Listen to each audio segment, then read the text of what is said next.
Bismillahirrahmanirrahim. Assalamualaikum warahmatullahi wabarakatuh. Alhamdulillah, alhamdulillahirabbil alamin. Hadana li hadza wa ma kunna linahtadiya laula an hadanallah. Asyhadu an la ilaha illallah wa asyhadu anna Muhammadar Rasulullah. Allahumma shalli ala sayyidina Muhammad wa ala ali sayyidina Muhammad. La haula wa la quwata illa billahil aliyyil azim. Pertama sekali, marilah kita bersyukur kepada Allah Subhanahu wa taala sehingga kami bisa menyelesaikan tugas psikologi agama ini yang telah dibebankan kepada kami selaku mahasiswa.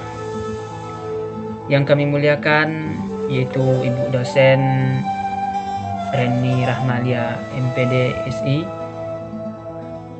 yang kami segani para rekan-rekan dan para pendengar video ini dimanapun berada. Baiklah, sebelum kami lanjutkan, terlebih dahulu kami akan memperkenalkan diri, terutama saya sendiri, Andri Saputra, dan rekan saya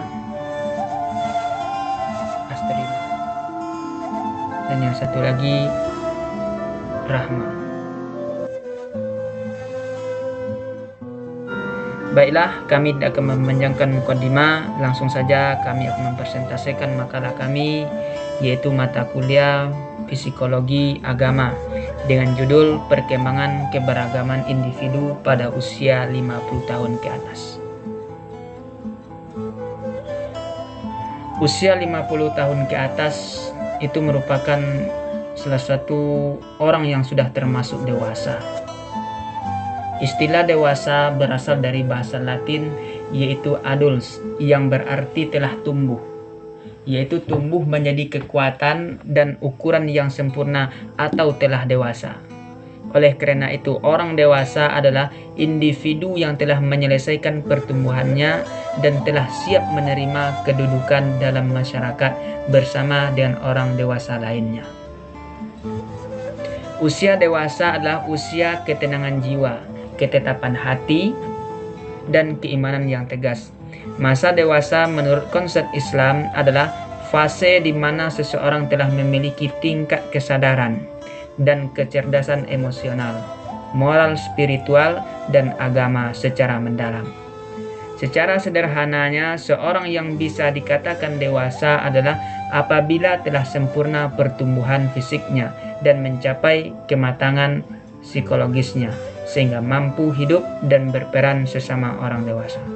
Itulah pengertian daripada orang dewasa. Selanjutnya akan diterangkan oleh saudari kami Astri Martalia. Assalamualaikum warahmatullahi wabarakatuh. Saya Astri Martalia dari kelompok 1 akan membahas tentang perkembangan keberagaman individu usia 50 tahun ke atas. Perkembangan keberagaman pada orang dewasa. Perkembangan adalah serangkaian perubahan progresif yang terjadi akibat proses kematangan dan pengalaman. Perkembangan bukan sekadar perubahan beberapa sentimeter tinggi badan seseorang atau peningkatan kemampuan seseorang, melainkan suatu proses integrasi dan banyak struktur dan fungsi yang kompleks. Perkembangan sebagai rentetan perubahan jasmani dan rohani manusia menuju ke arah yang lebih maju dan sempurna. 5. Kesadaran beragama meliputi rasa keagamaan, pengalaman ketuhanan, keimanan, sikap, dan tingkah laku keagamaan yang terorganisasi dalam sistem mental dari kepribadian. Dalam ajaran agama Islam, bahwa kebutuhan terhadap agama disebut manusia sebagai makhluk hidup Tuhan dibekali dengan berbagai potensi atau fitrah yang dibawa sejak lahir. Salah satu fitrah tersebut adalah kecenderungan terhadap agama. Salah satu fitrah inilah bahwa manusia menerima Allah sebagai Tuhan. Dengan kata lain, manusia itu adalah dari asal mempunyai kecenderungan beragama, sebab agama itu sebagai dari fitrahnya. Kebutuhan manusia terhadap agama karena manusia disebut sebagai makhluk yang beragama.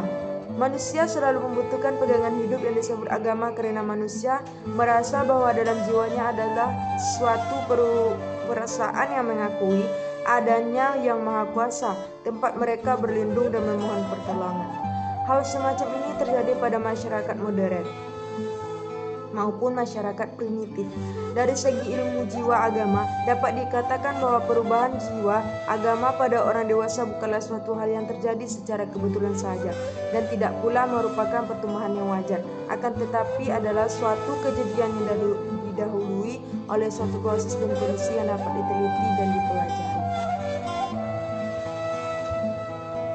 Assalamualaikum warahmatullahi wabarakatuh.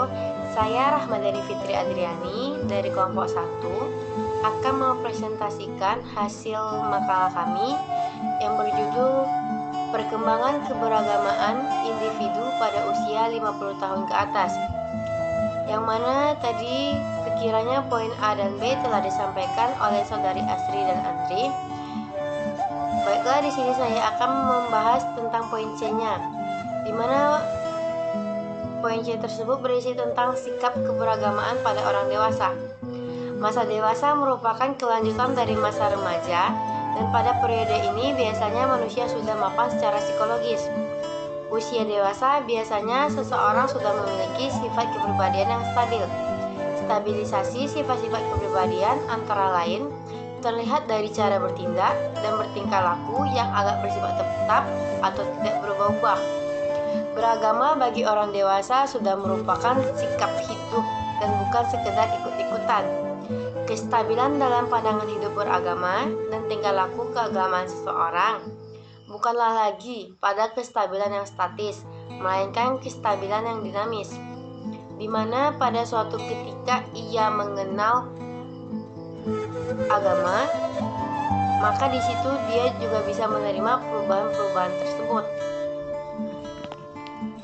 Sejalan dengan tingkat perkembangan usianya, maka sikap keberagamaan pada orang dewasa memiliki ciri-ciri sebagai berikut. 1. Menerima kebenaran agama berdasarkan pertimbangan pemikiran yang matang, bukan sekedar ikut-ikutan.